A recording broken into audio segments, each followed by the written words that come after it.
एक बार राजा रत्नचंद राजा के महान गुरुजी अपनी यात्रा से लौटते वक्त रत्नचंद के महल की ओर आ रहे थे, लेकिन वो रास्ता उनके लिए अनजान था। तो रास्ता न जानने की वजह से उन्हें बड़ी मुश्किलों का सामना करना पड़ा। लेकिन जैसे तैसे वो राजा रत्नचंद के महल तक पहुंच ही गए। राजा रत्नचंद ने उनकी बड़ी आवभगत की और अच्छे से उनका स्वागत किया। कुछ दिन वहां रह गए गुरुजी वापस अपनी यात्रा पर लौट गए। जब गुरुजी चले गए तो रत्नचंद राजा ने मंत्री से पूछा, मंत्री जी, क्या तुम्हारे भी कोई गुरु है जैसे मेरे गुरुजी हैं? मंत्री ने कहा, हाँ महाराज, मेरे गुरुजी भी हैं। राजा ने पूछा, तो वो कहाँ रहते हैं, कभी आते जाते भी नहीं? मंत्री जी ने जवाब दिया, महाराज, वह बड़ी दूर रहते हैं, कहीं आते जाते भी नहीं है। हाल ही में मैंने सुना था कि मेरे गुरुदेव किसी और को कुछ बताते भी नहीं और कभी किसी से एक पैसा भी नहीं लेते। रुपए पैसे का उन्हें जरा भी लोभ नहीं है। ये सुनकर मंत्री जी के गुरुजी के प्रति रत्नचंद राजा के मन में श्रद्धा उत्पन्न हुई और उन्होंने मंत्री जी से अपने गुरु से मिलवाने का आग्रह किया और मंत्री ने भी हामी भर दी। लेकिन मंत्री अब इस सोच में था कि कैसे मिलवाया जाए। रत्नचंद राजा से बात करके जब मंत्री जी शाम के वक्त कहीं जा रहे थे तो रास्ते में उन्होंने देखा कि एक बूढ़े लकड़हारे ने परिश्रम करके लकड़ियों का एक गट्ठर बांधा हुआ है। मंत्री समझ गया कि वह सुबह से शाम तक इधर उधर भटका, पर किसी ने भी उसे उचित मूल्य देके वह गट्ठर नहीं खरीदा। लाचार होकर बूढ़ा लकड़हारा गट्ठर अपने ऊपर लिए वापस जा रहा था।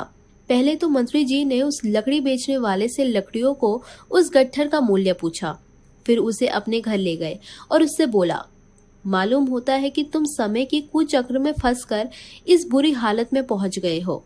मंत्री जी ने उसे अच्छे साफ सुथरे सन्यासी वाले वस्त्र दिए और उसे एक साधु जैसा बना दिया। मंत्री ने उसके हाथ में रुद्राक्ष की माला दे दी। फिर एक बड़े मंदिर के पीछे आसन कर बिठाकर उससे बोला, तुमसे मिलने बड़े बड़े अमीर राजा आएंगे, पर उनसे तुम बिल्कुल मत बोलना। तुम्हें कितनी ही बहुमूल्य वस्तुएं क्यों ना दिखाएं, पर तुम उनकी तरफ देखना भी मत। तुमसे जो कुछ भी पूछे उसका जवाब मत देना, बस अपने ध्यान में रहना और सिर्फ माला फेरना। ध्यान रहे, यदि इसके अलावा तुमने कोई भी हरकत की तो तुम्हारी खैर नहीं, क्योंकि मैं तुम्हारी हरकतों को देखता रहूंगा। बूढ़े लकड़हारे ने मंत्री जी की बातों को स्वीकार कर लिया। जब मंत्री जी को यकीन हो गया कि वह भली भांति ये ढोंग कर सकता है, तब वह रत्नचंद राजा के पास दरबार में गए। दरबार में उस समय सभी दरबारी उपस्थित थे। मंत्री जी ने रत्नचंद राजा को अपने गुरु के आने की शुभ सूचना दी और कहा, पहले तो गुरुदेव ने दर्शन देने से इनकार किया, पर मेरी प्रार्थना करने पर वह पधार गए और मंदिर के पीछे हिस्से में आसन जमाए हुए हैं। उन्होंने आप लोगों को दर्शन देना भी स्वीकार कर लिया है, लेकिन मुझे साथ आने को मना कर दिया है। अगर मैं जिद करके जाऊंगा तो हो सकता है वह मुझे शाप दे दे। आप बाकी लोगों के साथ दर्शन करने के लिए जा सकते हैं। मंत्री जी को छोड़कर रत्नचंद राजा के साथ सभी दरबारी गुरुदेव के दर्शन के लिए गए। रत्नचंद राजा ने गुरुदेव के सामने जाकर सादर अपना सर झुकाया और हाथ जोड़े।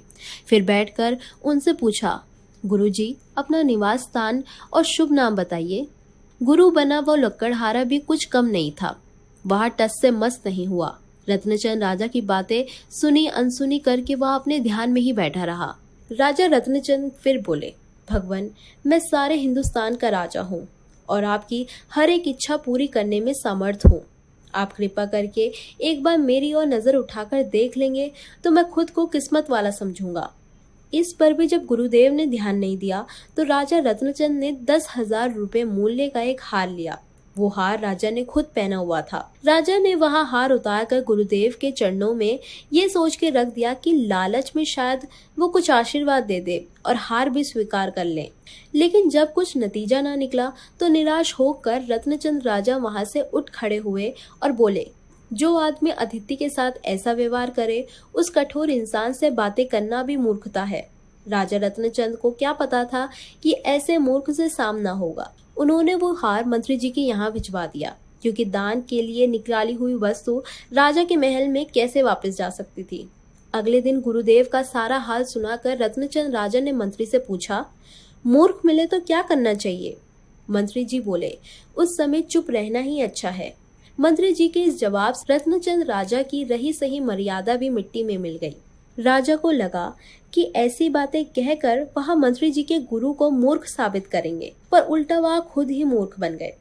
रत्नचंद राजा को चुप देखकर मंत्री जी बोले, जब मैंने पहले ही उनका स्वभाव आपको बता दिया था कि उन्हें रुपए पैसे का लालच नहीं है, कभी किसी के दरवाजे पर वहां नहीं जाते और मेरे कहने पर बड़ी मुश्किल से तो वहां मिलने को राजी हुए थे, फिर आपने उन्हें लालच क्यों दिया? आपने अपशब्द कह के गुरुजी का अपमान किया है। मंत्री जी की ये बात सुनकर रत्नचंद को भी लगा कि हर जगह धन दौलत का घमंड नहीं दिखाया जाना चाहिए और आशीर्वाद कभी धन दौलत से नहीं खरीद सकते, क्योंकि आशीर्वाद और दुआएं तो अंदर से निकलते हैं।